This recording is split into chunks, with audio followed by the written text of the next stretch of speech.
Welcome to the Extra Pass podcast presented by Chemist Warehouse.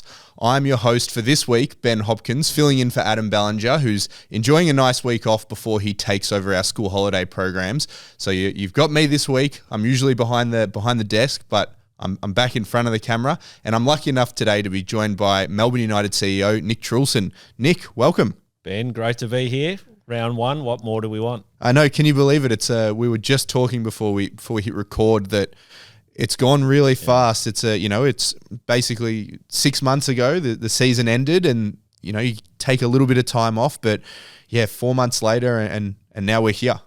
Yeah, no, it's super exciting. I think one for the club itself, but also for our fans who are no doubt been looking forward to this. The opportunity of getting back to John Cain Arena. We've had 2 really close years, and I think we've had that bit of a mantra of third time lucky would be a nice thing to be part of. But equally, when you look at it in the off season, we've had a lot of change ourselves from a roster point of view. So feeling really excited about the players that we've brought in, but also the players that we've kept, and hopefully we can go one step further. Yeah, can you take us through it? Because you're behind the scenes, you're in a lot of the recruitment meetings. Can you take myself and the fans a bit behind the scenes and really walk us through what those recruitment meetings were like and how this team was put together? Yeah, I think you're pretty lucky to be able to go right to the end. And for us, the last 2 years has been like that. And of course, about 7 to 10 days after the championship series finishes, you're straight into free agency. And I think, that has been a huge shift this year. I mean, you look across the league, a lot of superstar players moving clubs. And I think it's probably close to the most anticipated NBL season on record, a lot to do with the changing of players. And of course, we had some of that from our end.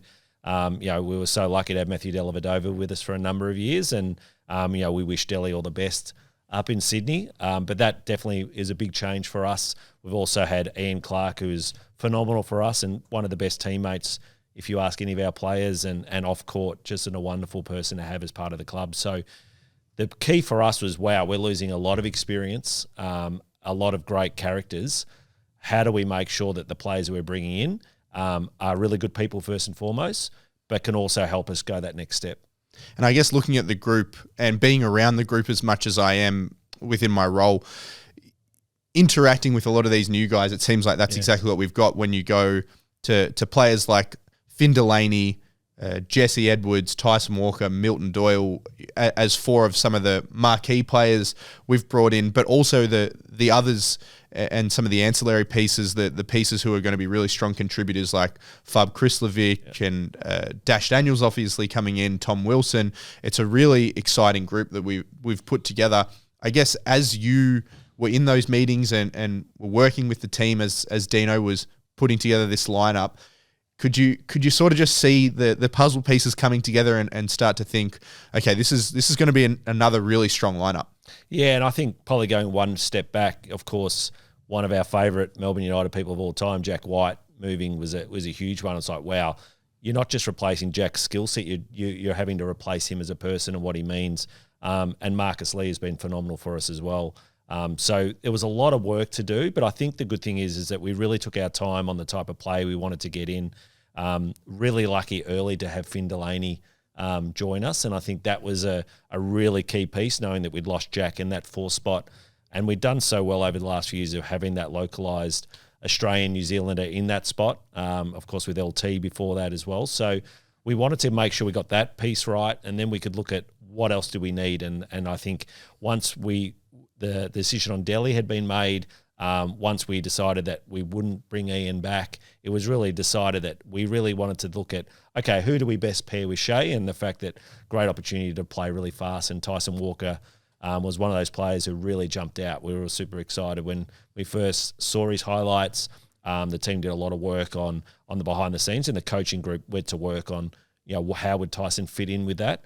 And Milton Doyle was one that we've loved for a long time, and he's broken our hearts as well, but not just what he's able to do. And I think the exciting thing down the stretch will be to see him and Chris Golding playing together. And I think that's going to be exciting for us as a club, but for our fans. But equally off court, an incredible character, and one of the best people I think I've met in my time in the NBL. So I think that's been a really good piece. And then it took our time.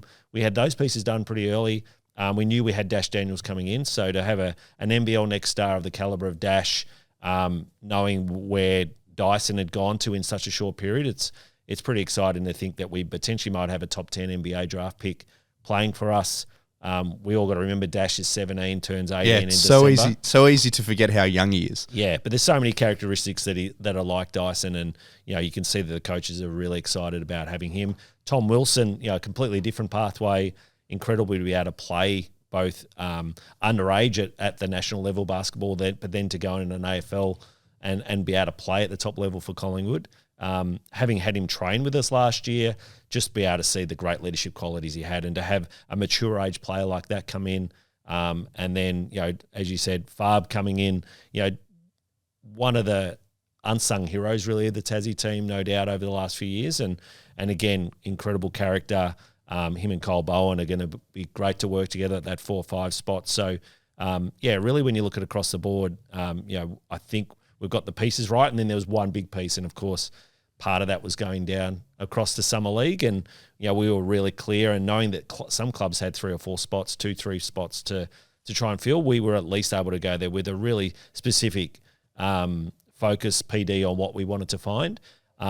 We didn't quite get to that stage at the end of summer league with that player, but we knew if we were patient, there would be players who would be hoping to get an NBA two-way and maybe be able to fall through to us. And here we are today having Jesse Edwards join us. And, I think all our fans will be pretty excited how he's been so far. Yeah, can you take us through what that summer league experience is like from a front office perspective? Because I think, a lot of Melbourne United fans and NBL fans, they might see that people like yourself and Dean are over there and getting to watch a lot of games, and there's obviously just a heap of basketball being played. But what is it like as you try to scour through all the agents and all the players that are there to find someone who is really that right fit?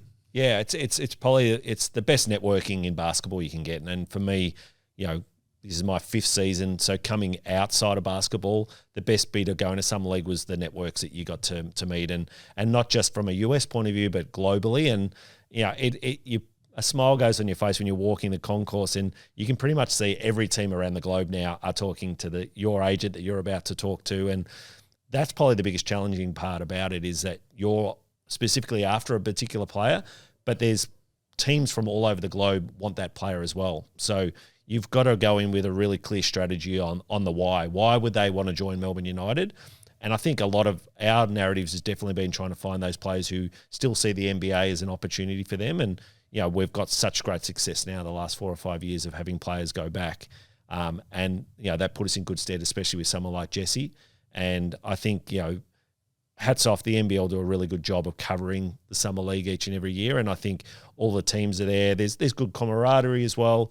Daniel Moldovan, one of the leading player agents, does a fantastic Aussie New Zealander night where everyone gets together. And I think that's great, not just from all the NBL teams. You have all the NBA Australians who are, assistant coaches or playing like Josh Giddey and Dyson Daniels.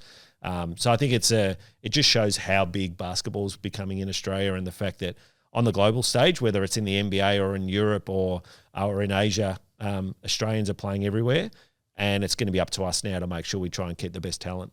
When you're over there, you talk about how many teams are talking to all the different agents and different players. Does it feel competitive? It's obviously, so much of what we do in sport is, tapping into that competitive nature. But does it sort of get competitive where you go, oh, okay, X person from X team is talking to this agent, I've really got to get in, I've really got to make our picture, I've really got to set, like, what is that environment like? Yeah, you do a lot of preparation going into it, and I think that's probably, for the listeners back home who are listening or watching this, is that it's probably a 3 to 4 month process where you finish, as you're starting to finish a season, you understand the type of players that you want to look at, but you're working with agents all year round.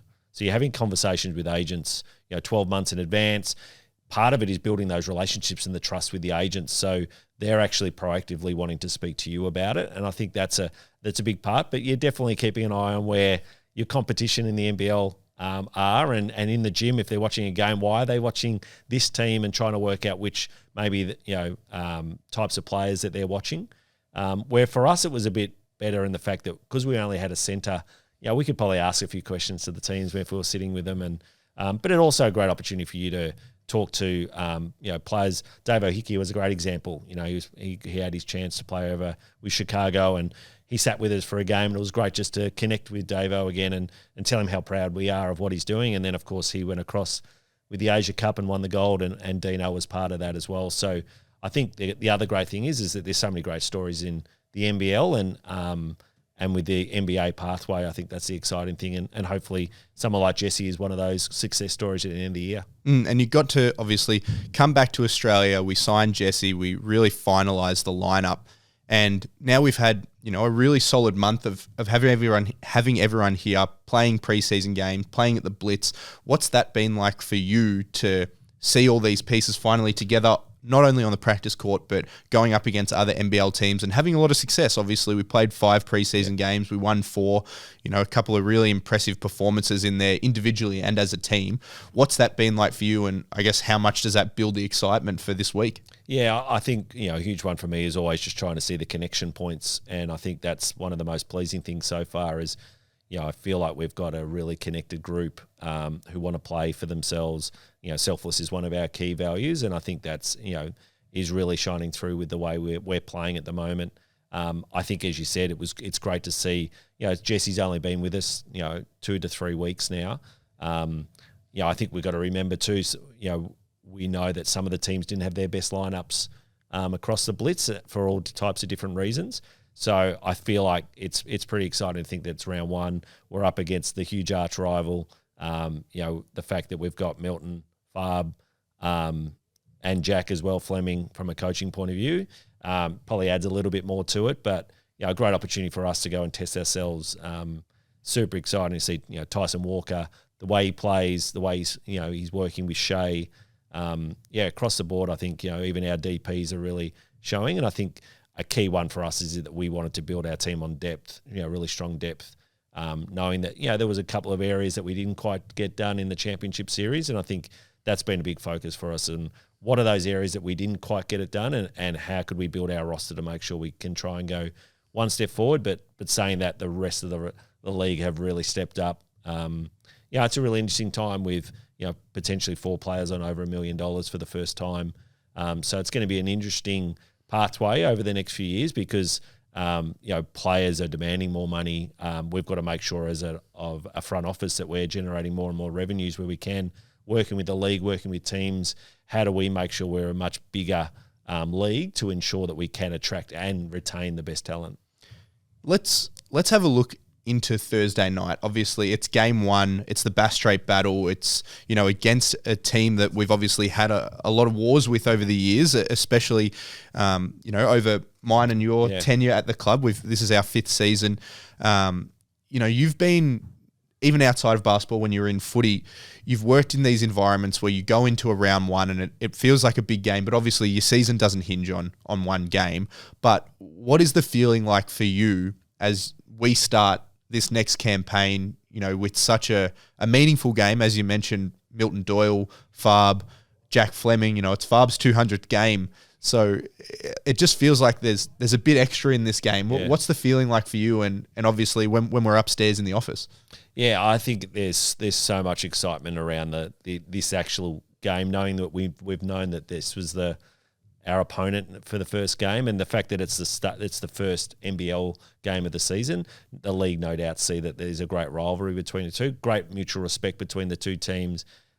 Incredible place to play down there, and of course we've had some memorable wins down there too. So game 4 of the championship series, one of the greatest games of sport that I've been able to witness. So I think there's a really steely resolve. The guys know it's a big game, but I also know we've got 33 games. We've got 4 more games than last year. It's a long season, but I think we know that we've got this little patch right now. We've got Thursday night into our first home game Sunday at John Cain, into the huge Thursday night throwdown home game, with the AFL Grand Final on that week. It's a privilege to be part of that. It's one of the big marquee slots of the year. And then, of course, the following week we get the chance to play in the first inaugural NBA preseason game against the Pelicans at a sold-out Rod Laver Arena. Like that is, and I love how passionate he's about it. It's as a passionate Victorian who loves his sport growing up, the opportunity of being part of something first is something as a club we want to keep striving to do, and we're proud of the amount our partners that we have, our members, our fans, and we want them to feel proud and have these opportunities as well to be part of something first. And it's it's quickly coming around, and we'll be able to have an 8-day lead into that NBA game. And I think the great thing about it is it's going to be a showpiece for Melbourne in the fact that it's school holidays. There's going to be a 4-day fan zone. And we even have our number one ticket holder, Tones and I, as the halftime entertainment singing as well at our game. So, we want to park that for a couple of weeks knowing that that's coming. But, we've got these 3 games right now. If we sort of split the seasons up a little bit, hopefully we can come out of these 3 games in a good spot. Yeah, I feel like there's so much excitement over the next few weeks. And even, like you said, after, hopefully we come back from Tassie with a win. And then, I mean, if you're a sports-loving person in Melbourne going into this weekend, 2 AFL prelims on the Friday and Saturday, hoping for a big Lions win on the Saturday. I bet you are. Yes. And then you go from those into a massive game for us, our return to John Cain Arena. I know, tickets are obviously flying out the door, and our membership numbers, I just keep looking at them over the off season, and, to have such passionate members and to have members really flock back to this team after getting close the past 2 years. What's that like for you? As you see those categories keep selling out and the anticipation continue to build ahead of home game number 1, what's it going to be like when obviously game 1 is in Tassie, but home game number 1 for us, that's always a pretty special event. Yeah, and I think it's 6 months down the track. Our fans have definitely been waiting for this as much as we have, and I think when you look across the league, there's so much excitement. The league's growing, 20-30% in attendance in TV broadcast each year. The fact that we've got Disney Plus joining ESPN, KO, and Channel 10, and we're lucky to have 7 Sunday home games. So I think that's on a Sunday, which will align to that. That's really exciting to show where the growth is. Participation, number 2 in Australia, not far behind soccer. And I think, a huge opportunity over the next 10 years. How do we make basketball the number 1 participator sport for both boys and girls in Australia? I think that's exciting in itself, but the build-up's been great when you think about our major partners have all, signed on long-term, membership sold out, as you said, incredible amount of members signing up, but also our retention of our members. And I think that's nearly as important. It shows that we're creating a great product for them, an experience, whether we win or lose, they're having a great experience at our games. And there's no better feeling than looking around a full John Cain Arena and how family orientated we are. And I think that's something distinguishes us from the rest of a lot of different codes. And across summer, there's no better experience when you can come to John Cain Arena, and knowing that we've got those tentpole moments as well with our theme games, of course, but our open air game. But equally, we're excited to be able to play 2 games in Victoria from January with our recent announcement with the Victorian State Government and Visit Victoria and the Bendigo Council around playing 2 games in January for the Ignite Cup. So lots to look forward to. Well, Nick, I mean, going through all this, chatting to you, it's just got me so excited. We go on the road Wednesday. We get, a huge home game coming on Sunday. I think there are so many things, like you just said, to be excited about. So thank you so much for coming on. I hope all of you that are listening are excited too for the start of this season. Thanks so much to our major sponsor, Chemist Warehouse, for partnering with... Thank you, Chemist Warehouse. Yes, big thanks to Chemist Warehouse for partnering with the Extra Pass. And yes, we'll see you again next week. Let's go United.